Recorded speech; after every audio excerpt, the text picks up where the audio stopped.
Saya terlepas dari persoalan apa yang saya sampaikan tadi, kita dari awal mendukung, sangat mendukung terhadap proses penegakan hukum di Bangkalan terutama. Pemberantasan korupsi gitu ya? Pemberantasan korupsi terutama di Bangkalan. Kita ini harus belajar, dan ternyata kita tidak belajar.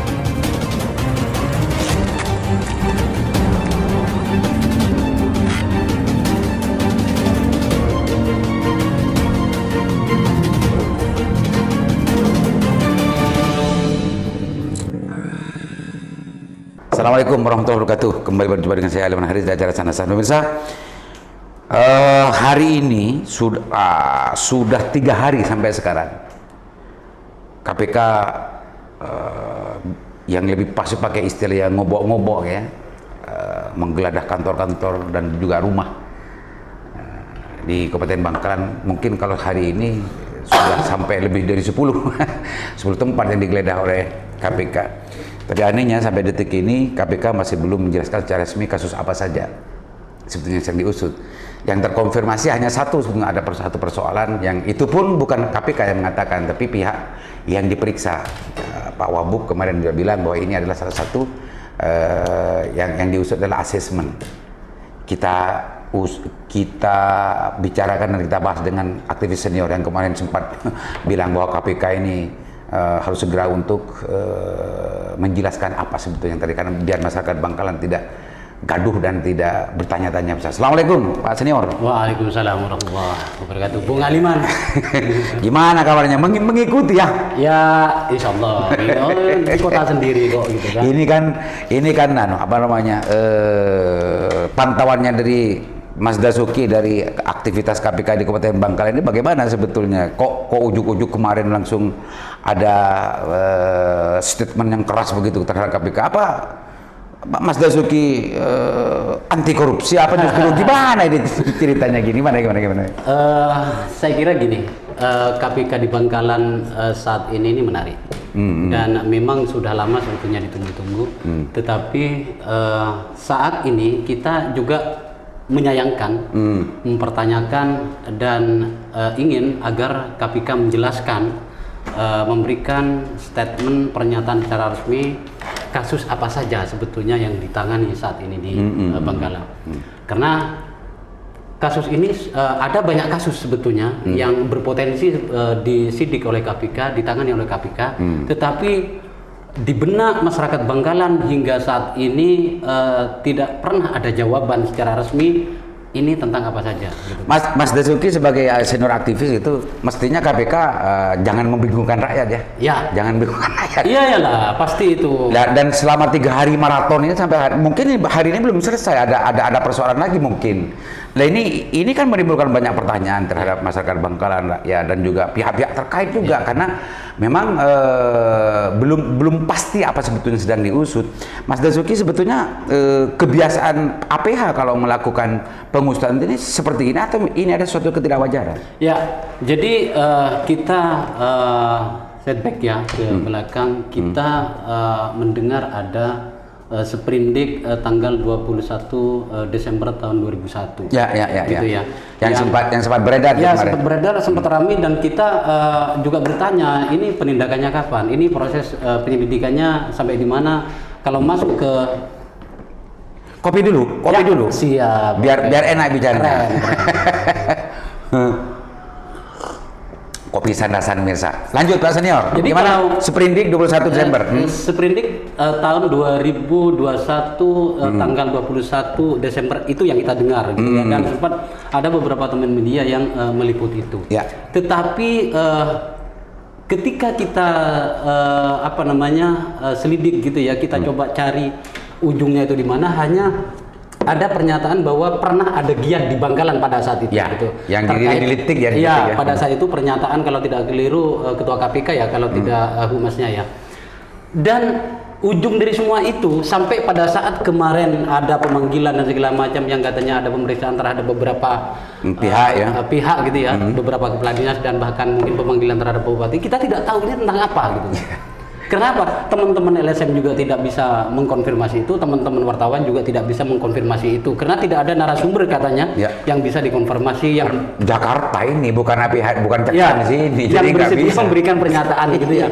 Nah, saat ini mulai dari beberapa hari yang lalu gitu hari ya. Senin kemarin. Hari Senin ya, hari Senin di Bangkalan dan didahului dengan penggeledahan yang di Surabaya yang heboh itu karena ada yang live kan begitu kan. Oh iya yang anu istri. Ya, sehingga memang akhirnya kita jangan-jangan memang terkait kasus asesmen pada waktu itu. Walaupun gitu ya, pada saat sampai saat ini juga tidak pernah ada pernyataan secara resmi dari pihak KPK kan. Jadi status dan sifatnya masih spekulatif gitu Kita ya. tidak tahu tentang apa secara resmi seperti itu. Jadi ini tetap masih berupa dugaan-dugaan gitu ya, masyarakat yang kebingungan mencari sumber resmi tentang kasus apa yang sebetulnya sedang disidik oleh KPK. Tetapi apapun itu, karena ini berkaitan dengan persoalan penegakan hukum, walaupun saya ingin katakan KPK dolim dong kalau umpamanya ini tidak secepatnya kebingungan masyarakat ini dijawab gitu ya. Ya betul. Kita tetap mendukung. Dolim ya. Saya katakan KPK dolim ketika membiarkan kebingungan masyarakat ini tidak berujung. Ya. Kenapa? Ini sudah cukup lama. Bahkan dampaknya dengan demikian dampaknya terhadap pelayanan publik juga berdampak ya Mas. Betul, sangat betul. Jadi udah sekian lama gitu ya.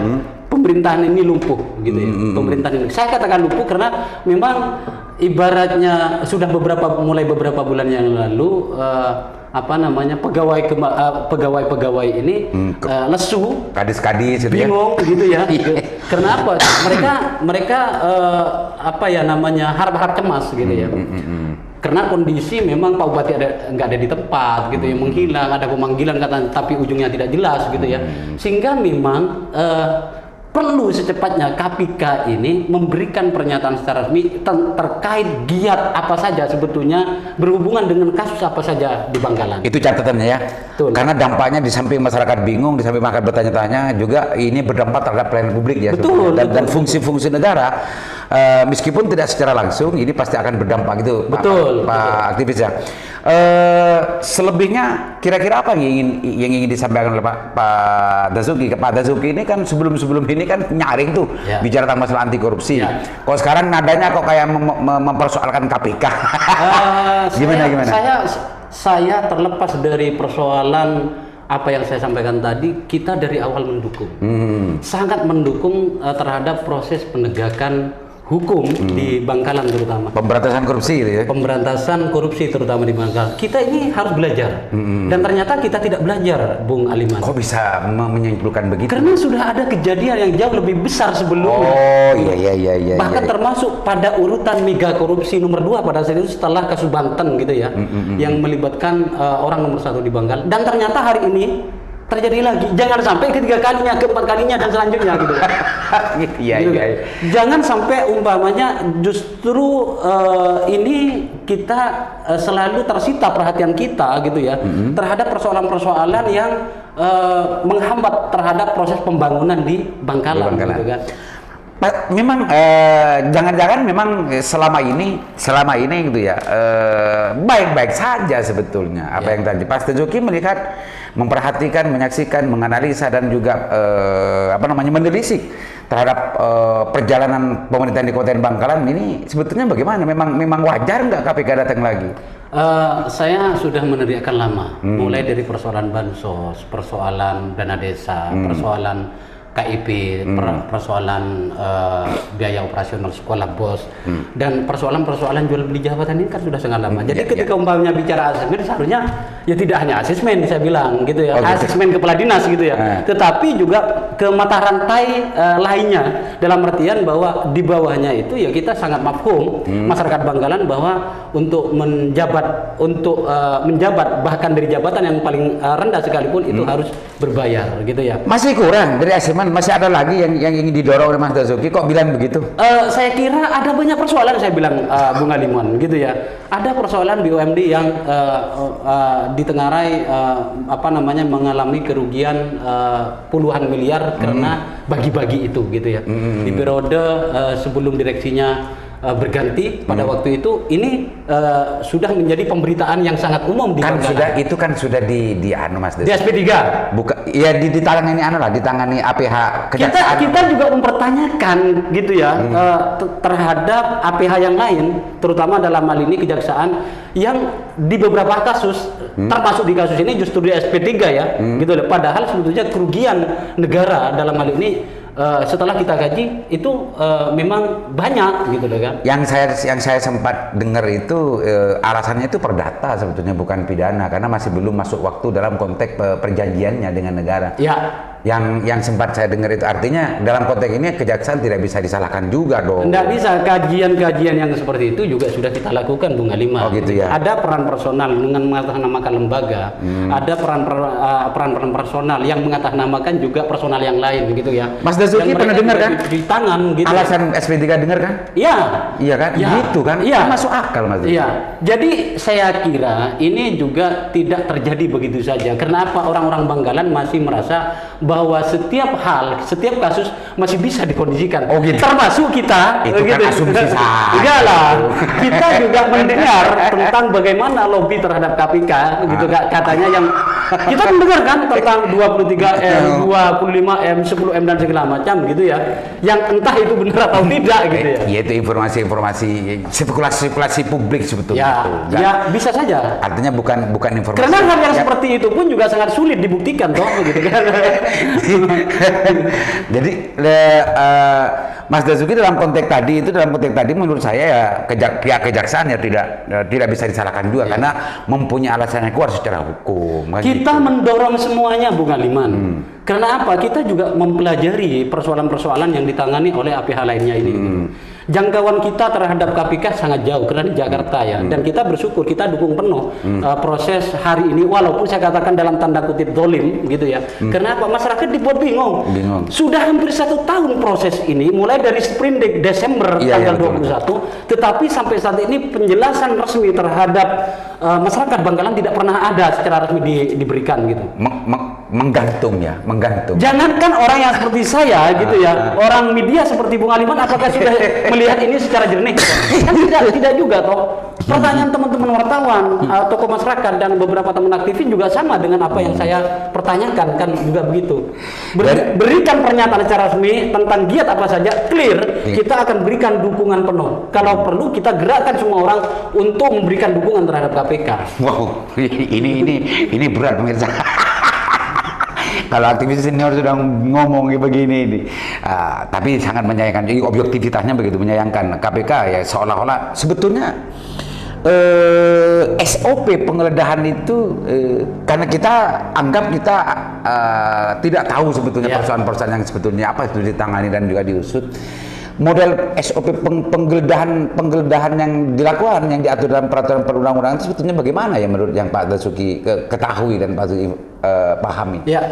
Ini kan terkesan sewenang-wenang ini. Kita bicara tentang kita bicara sesuatu yang gaib sebetulnya. Nah, ini kan terkesan sewenang-wenang karena kita tidak adanya informasi yang valid ya. Ya, sepanjang penggeledahan itu sesuai dengan kasus yang ditangani, itu tidak ada persoalan, Bung Aliman. Ada surat dan segala macam yang ditujukan ke orang-orang yang memang, ke lembaga-lembaga yang memang mau ke pihak terkait dan terkait kasus apa. Seharusnya lembaga-lembaga itu tahu, tokoh-tokoh kepala-kepala dinas dan segala macam yang diperiksa itu seharusnya tahu kasus-kasus apa saja. Atau mungkin karena keterbatasan informasi kita dan tidak adanya pernyataan resmi dari KPK, sehingga memang kita harus bicara sesuatu yang agak gaib lah saat ini. Tetapi gini Bung Aliman, yang ingin saya sampaikan, asas penegakan hukum, asas peradilan itu sebetulnya asas yang cepat, asas sederhana dan berbiaya murah gitu loh. Dengan kandungan misteri dan perjalanan yang sebegitu panjang dari Desember gitu. Apakah ini masih dikatakan sederhana? Apakah ini dikatakan cepat? Apa ini dikatakan berbiaya murah gitu loh. Ini yang kita pertanyakan gitu. Persoalannya mungkin rumit Mas Dazuki, melibatkan banyak pihak sehingga pengumpulan data, pengumpulan bukti dalam macamnya itu ya tidak cukup 1 hari 2 hari. Kita mendengar ya, sekali lagi kita mendengar bahwa data itu sudah banyak di tangan KPK. Bukti percakapan, bukti transaksi dan segala macam gitu ya.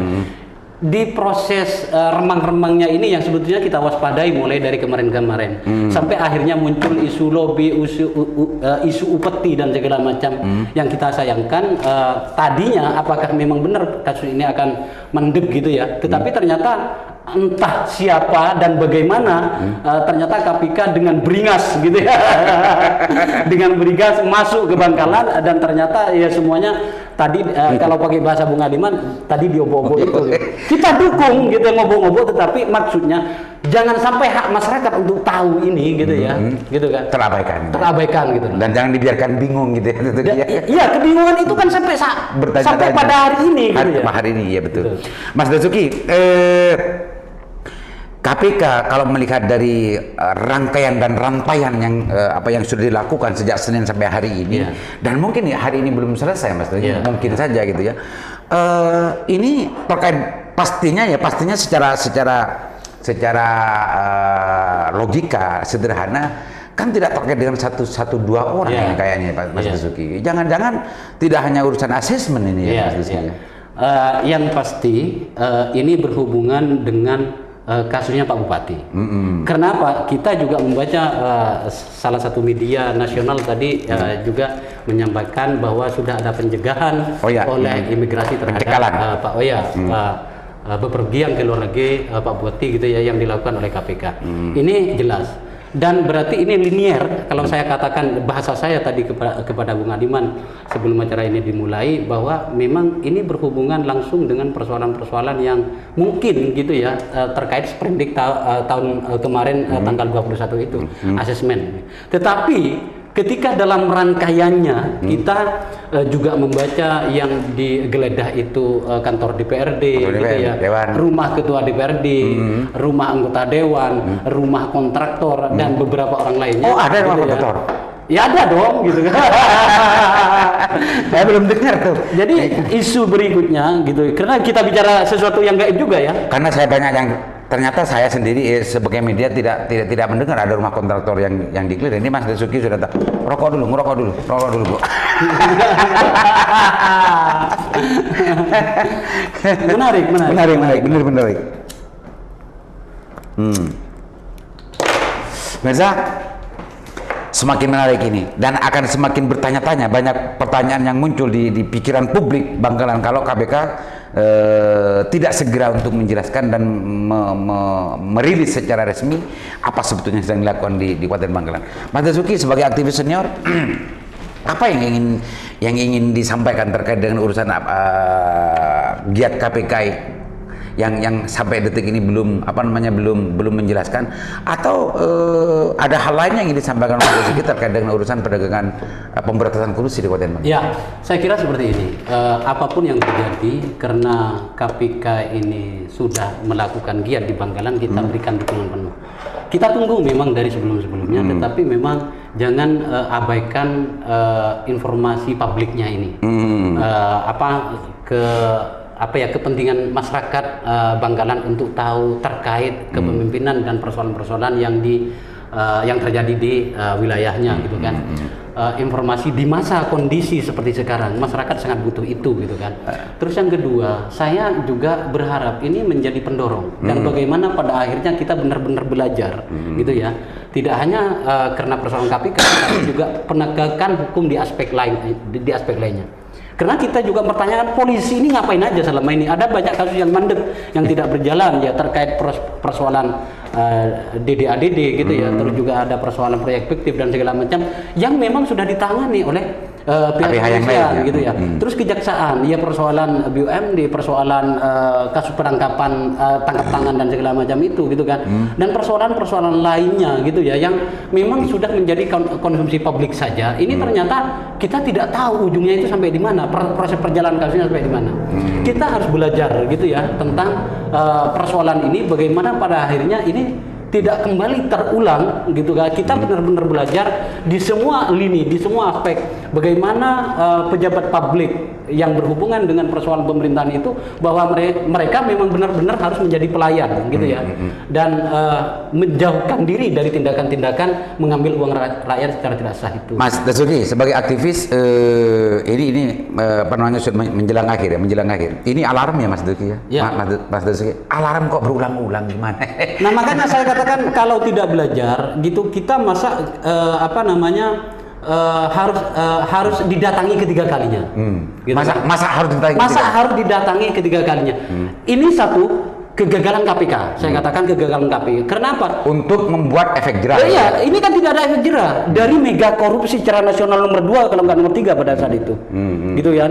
Terus yang kedua, fungsi pencegahannya di mana? Fungsi pembinaannya di mana gitu loh. Dan ternyata budaya-budaya yang seperti ini masih berjalan di Bangkalan. Budaya upeti, budaya bayar, budaya tidak bekerja. Jangan-jangan bukan hanya di Bangkalan Mas Dasuki. Ya saya tidak ingin bicara di tempat yang lain ya. Buktinya ada sejarah penindakan KPK dan ternyata ini terulang. Gitu kan. Ini terulang. Satu, KPK gagal, yang kedua kita tidak belajar. Yang keempat, apakah kita akan menunggu ketiga, keempat, kelima dan seterusnya gitu. Ada biaya negara. KPK kesini ini dibiayai oleh negara juga gitu deh. Iya, gitu. apalagi nenteng kopi. Asas murah, cepat dan berbiaya murah ini tidak terjadi ketika ternyata ini berulang-ulang, Bung Aliman gitu. Iya. Artinya teman-teman teman-teman media ini lagi haus-hausnya informasi sebagai penyalur informasi kepada masyarakat. Ternyata KPK pada saat ini belum memberikan pernyataan secara resmi, sehingga kita sampai saat ini mempertanyakan kondisi terakhir, kasus apa saja dan siapa saja yang diperiksa, siapa saja tersangkanya. Gitu kan, dan apa saja yang diusut kita tidak tahu gitu. Mas Dasuki, kalau melihat dari bagaimana ramainya dan semacamnya, saya ulangi lagi itu, ini bisa lumpuh pemerintahan Kabupaten Bangkalan. Bung Aliman, setengah lumpuh sudah. Sekarang pun sudah mulai lumpuh. Sudah setengah lumpuh dari beberapa bulan yang lalu sebetulnya. Aslinya ya. Gitu. Masyarakat pegawai negeri sipil di beberapa dinas dan kecamatan tentu itu udah ogah-ogahan memberikan pelayanan karena mereka juga was-was gitu kan. Dan mereka seperti kehilangan induknya gitu ya, seperti anak ayam kehilangan induknya. Itu hasil dari pengamatannya Mas Dasuki ya. Ya. Oke. Mas Dasuki, sudah banyak yang kita bicarakan. Barangkali ada hal yang lebih di push terkait dengan urusan isu KPK yang ngobok-ngobok ke Bangkalan ini. Silakan Mas Dasuki. Ya. Barangkali ada yang tercecer dari apa yang belum saya dalami dari Mas Dasuki. Terima kasih Bung Aliman. Ada beberapa hal penting yang mungkin bisa saya tarik sebagai salah satu kesimpulan ya, bahwa informasi terkait giat KPK di Bangkalan ini seharusnya bisa segera tersampaikan, sehingga masyarakat benar-benar bisa ikut memberikan support. Gitu. Bagaimana kita sebagai masyarakat Bangkalan bisa mensupport jika ternyata kasus yang ditangani juga tidak tahu apa saja gitu kan. Ya. Terus yang kedua, bagaimana kita belajar? Saya katakan ini berulang-ulang gitu kan. Gerakan anti korupsi itu seharusnya tidak hanya menjadi semangat teman-teman NGO, teman-teman akademisi dan teman-teman penyedia informasi gitu kan. Tetapi juga seharusnya ini menjadi semangat teman-teman eksekutif, legislatif dan yudikatif. Karena apa? Dari 3 lembaga ini kita mempertanyakan kemana rantang runtung mereka, Forkombinda dan segala macam, dan ternyata gitu ya saat ini ya ketua DPRD-nya juga diperiksa, kantornya diobok-obok, rumahnya diobok-obok gitu kan, Pak Bupatinya sudah tersangka, saya dengar kan begitu. Masa belum terkonfirmasi. Ya belum terkonfirmasi. Kalau sudah dicegah kan berarti tersangka. Saya ingin potensial ya potensial ya. Gitu ya. Sangat halus Bung Adiman ini ternyata ya. Nah itu ya. Itu 2. Ada yang ketiga? Yang ketiga, saya juga meminta kepada Kejaksaan Negeri Bangkalan, kepada kepolisian, kepada Polres Bangkalan, jangan hanya menjadi penonton dan pengawal dalam proses-proses yang seperti ini. Seharusnya juga ini menjadi energi yang positif untuk memberikan semangat baru bagaimana melaksanakan penegakan hukum di Bangkalan. Karena ingat Pak Kapolres, ingat Pak Gajari, di tangan Anda, di kantor Anda ada banyak kasus yang seharusnya segera ditindaklanjuti. Kita tunggu juga giat Anda dan proses penegakan hukum di lembaga Anda. Gitu. Oke, itu ya. Saya kira. Ternyata kalau aktivisnya bicara itu, KPK ngobok-ngobok sampai 3 hari masih kurang. Kejaksaan dan Kapolri masih didesak untuk ngobok juga. Waduh, ini berat mirsa. Tapi namanya aktivis senior, ya begitu itu munyinan. Mudah-mudahan apa yang kita bahas ini sampai kepada pihak-pihak terkait dan masyarakat Bangkalan tidak bingung lagi dan tidak bertanya-tanya lagi sebetulnya apa yang sedang diusut dan diselidiki oleh KPK, karena sampai detik ini masih belum jelas. Bahkan menurut Pak Mas Dusuki tadi ada dampak dalam pelayanan publik ini, ada dampak ya terhadap pelayanan publik, dan juga dampak kebingungan semakin bergelora dalam pikiran dan juga perasaan masyarakat Bangkalan. Mudah-mudahan segera jelas dan mudah-mudahan bermanfaat. Assalamualaikum warahmatullahi wabarakatuh.